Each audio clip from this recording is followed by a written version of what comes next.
And speaking of emotional journeys, I wanted to talk about romantic films. On the other side of that, terrible segue, but we were over it. On the other side of that, I think, because I want to move into the role that movies play for us, right? Okay. And how movies can make us feel a certain type of way and how we connect to them in real life. What are some of the, if you were a fan, what are some of the romantic films growing up that you watched that shaped your view on relationships, maybe, or maybe like made you think about love in a different way? What are some of those films for you? Okay, so it's weird because I don't necessarily hate romance films. I just wouldn't call it my favorite genre. Now, off the top of my head, I think it's weird. I think I can tell you romantic couples that I like in films more than romantic films, if that makes sense. Please do. So, as far as couples are concerned, I loved the Jim Carrey and Cameron Diaz in The Mask. I thought they had great chemistry. I loved how fun they were together. I loved the bit where they're dancing like idiots. The other one, it's actually a romance film, is Jim and Kate Winslet in Eternal Sunshine of the Spotless Mind, which I would probably consider my favorite romance film. I'd say that would be my favorite romance film. But that's something I didn't watch until I was an adult, obviously, but I just really liked how they presented a toxic relationship. I liked how it linked to Jim Carrey's characters, his what's the word? Maybe untapped trauma. Like he didn't tap into certain things about his childhood, and that caused so much issues for him in a relationship. Kate Winslet is really good as Clementine as well. I love her character so much. That would probably be my favorite romance film. I liked how they presented a toxic relationship, and they walked. And I always talk about walking the line of, you don't finish that movie and think, okay, they're not actually supposed to be together. You know, they have problems, but they should work it out because they are good people at heart. So I would probably say Eternal Sunshine. What other couples? Obviously, Solid. I want to stay on that. If you don't okay, that's fine. That's fine. Because I want to go off that, man. I didn't even think of that when you mentioned this. This is taking me into a whole different direction. Bro, like, Eternal Sunshine of the Spotless Mind, when I first saw it, it was one of my favorite movies, just period. Me too. I think what it does really, really, really well is the feeling it gives you. And I think that's like arbitrary to say. It doesn't really matter how to explain, but like the feeling of those two characters going through the struggle, like you said, seeing his trauma, and when he was a kid, whatever, hanging under the table, not feeling like he can ever come out, like be that sure himself really, and then seeing how Clementine represents his mother, like that level of level of abstraction make you think that okay, like that's what they're trying to say, but it doesn't even say in the movie. It's something you have to recognize after when you look back on the movie. And that scene, man, there's a scene where Clementine's like leaving, and no, there's two scenes I really like. There's one scene where she's like, I'm not a concept. I'm just a person trying to find myself.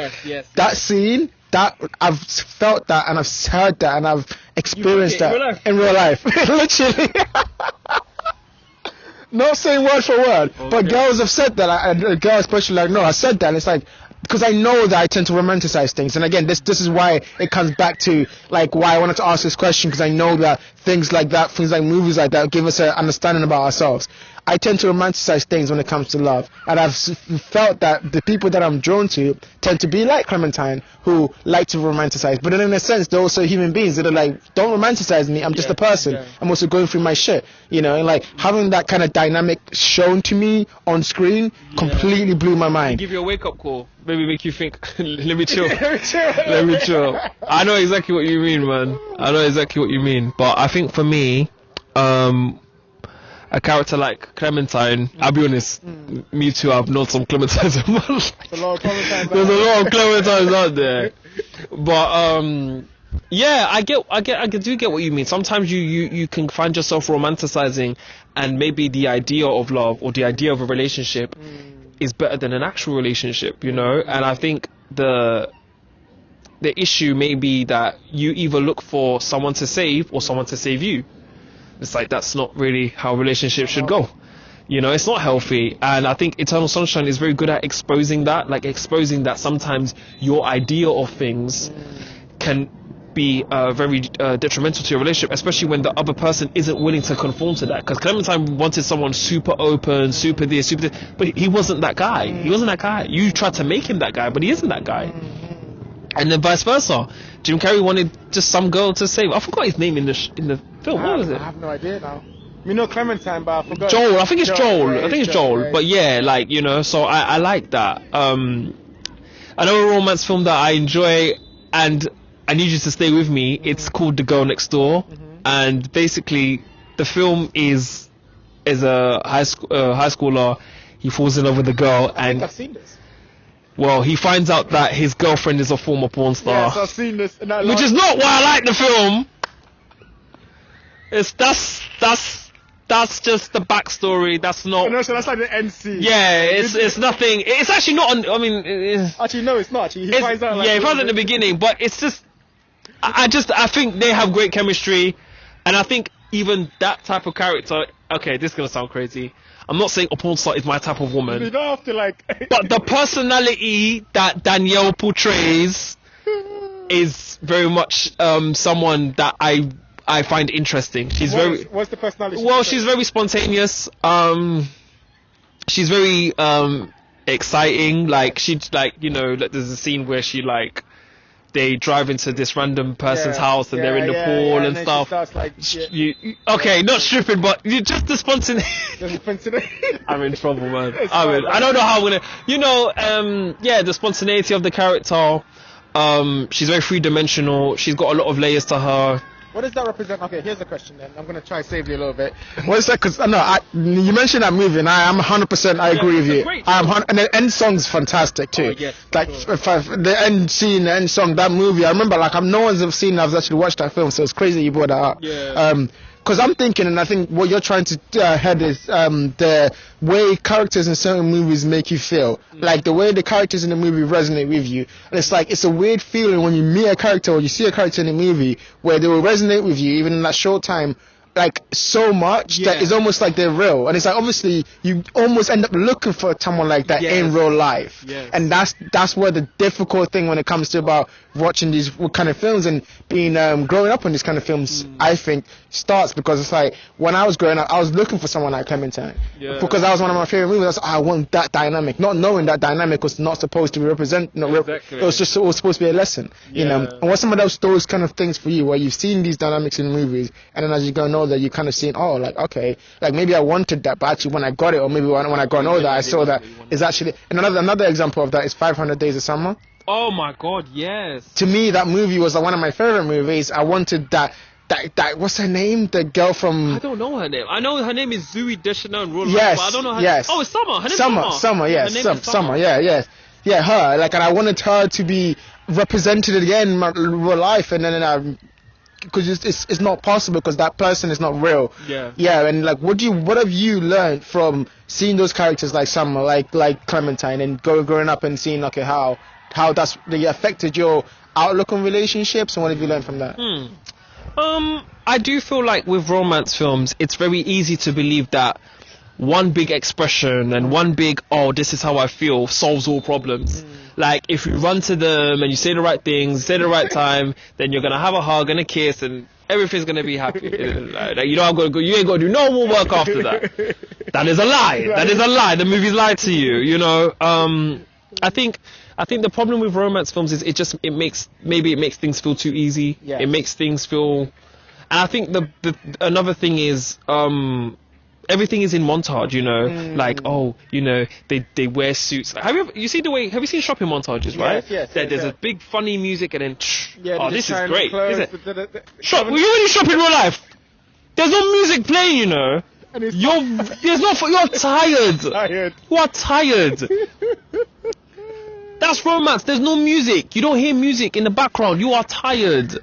We're tired, and that's you don't want to be there. You don't want to. Well, okay. Hey, I don't want to be there. I don't want to be there. Oh my God! So, you man. But like, that's the thing. It's just like and I think the problem is sometimes if you do, and this is something I had to learn. Like, you do have to kind of understand that you can't put women on pedestals. You shouldn't put anyone on pedestals. And number two, you can't think it's going to be easy, and number three is you do have to understand when something is your fault. And I'll be very honest, in a lot of the situations I've gotten myself in, it has been my fault. Some of them have been my fault. Yes. What have you learned on that topic? What have you learned from relationship? What's some of the things that you can impart onto me or onto the audience about relationships? First thing I'm going to say is make sure the person make sure it's easy for them to like you. Make sure they don't grow to like you, and that might be something that's hard to figure out. But I would say if you're not the person's type, it's not gonna work. It's not gonna work. Even if you do make it work, it's not gonna work. Even if you make it work, it's not gonna work. It's not gonna work. Make sure that you guys, and I don't mean that necessarily in like finding you good looking, but like in personalities, like the personalities need to match.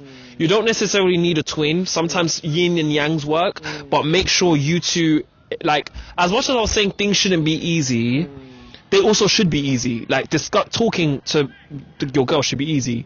Communicating with your girl should be easy. You should have the same principles, have the same values, have the same morals. There are certain things that you can afford to have be different, and that there are certain things that should not be different. Know what your non-negotiables are and know who you are, or try to, before you get into a relationship, because sometimes if you end up finding out who you are in the relationship, you might find out that the person you're with doesn't complement that, and that's a big kaboom. And also, if you're not happy, just go. Don't waste time. Just go. That's fucking beautiful, man, and I 100% agree. Right now, go right now. End the video. Pause the video and go. Send that text quickly. Come back. Send that text or give them a call. Don't text. Okay. Move to the next topic. So this one actually, but I'm going to swap us up around. I want to talk about something further. I actually want to bring the pop stars into this first. So I think, speaking on the last conversation we have about not romanticizing and putting girls on pedestals and not romanticizing love and everything, one thing that I found out, another thing that does that, is pop music. And I think that especially for me growing up, there was a sense that pop music was a representation of how people felt, and it's like, this is how they feel, and this is how everyone feels. And you see the biggest pop stars, you go, this is how our generation of women feel, or whatever, or whoever it is. First off, let's start from the beginning. What was your introduction to pop music? What was that like for you getting into pop music? Maybe it's been a resurgence, I think you mentioned. Was it like for you to now see that, listen to these type of songs and be like, actually, these are actually bangers. Like, these are actually really good. What's that like for you, and what have you learned?